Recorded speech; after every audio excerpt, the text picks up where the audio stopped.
Well, Carla, you have finished your first simulation. How are you feeling? Very relieved that it's over. Okay. Yes, it wasn't as bad as I thought it would be, but I'm glad to get the first one done. Okay.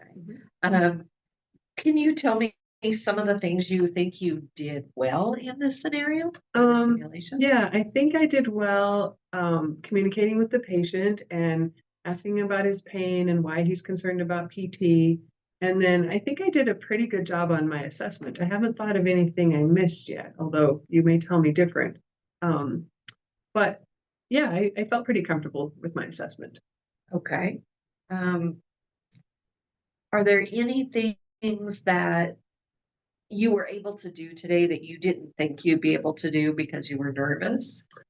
Um, I think I had a good flow when it came to my assessment, and I was finally able to hear the blood pressure on the mannequin. I've struggled with that, and I think I've been practicing that a lot. So I think improving my blood pressure taking technique really made a difference today.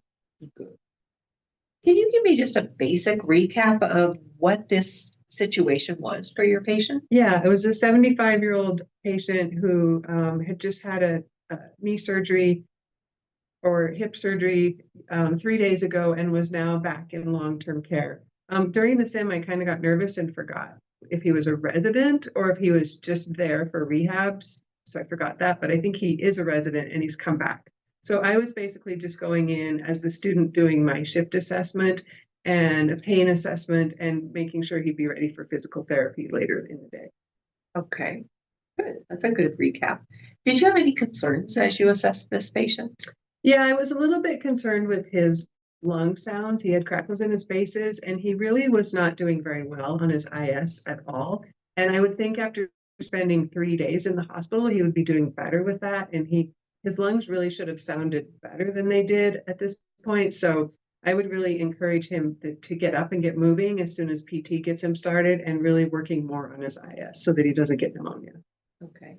So are there any follow-up assessments you would do later in the shift to see if this is helping? Yeah, later in the shift, I would have him really try to set a goal of doing it 10 times every hour. And then later in the shift, probably before I would report off to the next nurse, I would listen to his lungs again. Okay, that sounds like a great plan.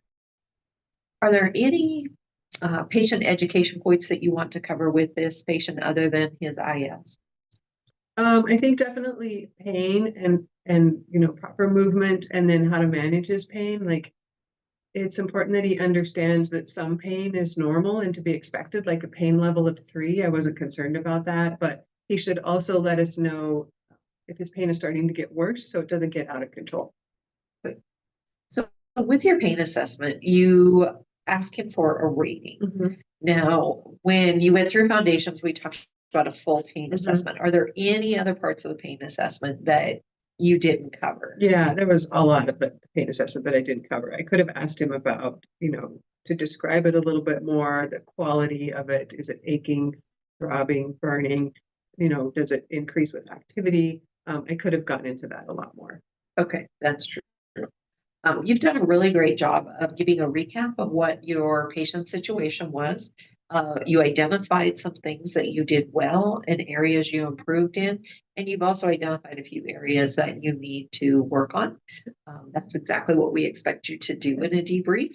And you did a good job of staying calm, even if you weren't feeling calm in there. Remember to complete your follow-up assignments that your instructor has posted in your Eagle Online shell and submit them to her, and you will be good